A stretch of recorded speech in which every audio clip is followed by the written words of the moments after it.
സങ്കീർത്തനങ്ങൾ അധ്യായം 142. ദൈവമേ, നിന്റെ വേദപ്രമാണത്തിൽ അടങ്ങിയിരിക്കുന്ന അത്ഭുത കാര്യങ്ങളെ കാണുവാൻ എൻ്റെ ഉൾക്കണ്ണുകളെ പ്രകാശിപ്പിക്കണമേ. ആമീൻ. കർത്താവേ, എൻ്റെ പ്രാർത്ഥന കേട്ട് എൻ്റെ അപേക്ഷ ശ്രദ്ധിക്കണമേ. നിന്റെ വചനപ്രകാരവും നിന്റെ നീതി പ്രകാരവും എന്നോട് ഉത്തരമരുളണമേ. നിന്റെ ദാസനെ ന്യായ വിസ്താരത്തിൽ പ്രവേശിപ്പിക്കരുതേ. ജീവനുള്ള ഒരുവനും തിരുസന്നിധിയിൽ കുറ്റമില്ലാത്തവനായിരിക്കുകയില്ലല്ലോ. ശത്രു എൻ്റെ പ്രാണനെ പീഡിപ്പിക്കുകയും എൻ്റെ ജീവനെ ഭൂമിയോളം താഴ്ത്തുകയും ചെയ്തും കൊണ്ട് എന്നേക്കും മരിച്ചവനെ പോലെ എന്നെ അന്ധകാരത്തിൽ ഇരുത്തി. ഞാൻ മനോവ്യസനത്തിലായി എൻ്റെ ഹൃദയം ചഞ്ചലപ്പെടുകയും ചെയ്തു. കർത്താവേ, ഞാൻ മുമ്പേ തന്നെ നിന്നെ ഓർത്തു നിന്റെ സകല പ്രവൃത്തികളെ കുറിച്ച് ധ്യാനിച്ചു.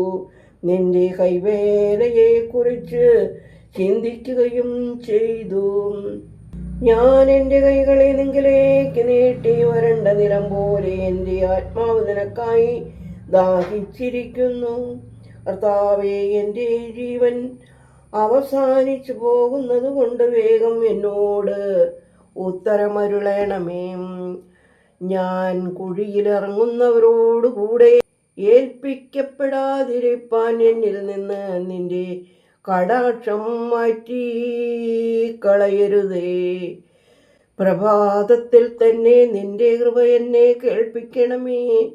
കർത്താവേ, ഞാൻ നിന്റെ മേലാശ്രയിച്ചിരിക്കൊണ്ട് ഞാൻ നടക്കേണ്ടുന്ന നിന്റെ വഴി എന്നെ കാണിച്ചു തരണമേ. കർത്താവേ, ഞാൻ എൻ്റെ ആത്മാവിനെ നിങ്കലേക്ക് ഉയർത്തിയിരിക്കുന്നു. എൻ്റെ ശത്രുക്കളിൽ നിന്ന് എന്നെ രക്ഷിക്കണമേ. നീ എൻ്റെ ദൈവമാകൊണ്ട് നിന്റെ ഇഷ്ടം പ്രവർത്തിപ്പാൻ എന്നെ പഠിപ്പിക്കണമേ. നിന്റെ ദയയുള്ള ആത്മാവ് നിന്റെ ജീവ വഴിയിൽ എന്നെ നടത്തുമാറാകണമേ. കർത്താവേ, തിരുനാമം നിമിത്തം എന്നെ ആശ്വസിപ്പിക്കണമേ. നിന്റെ നീതി നിമിത്തം ഞെരുക്കത്തിൽ നിന്ന് എൻ്റെ ആത്മാവിനെ ഉദ്ധരിക്കണമേ. നിന്റെ കൃപയാൽ എൻ്റെ ശത്രുക്കളെ മൗനമാക്കണമേ. എൻ്റെ ആത്മാവിൻ്റെ ശത്രുക്കളെ നശിപ്പിക്കണമേ.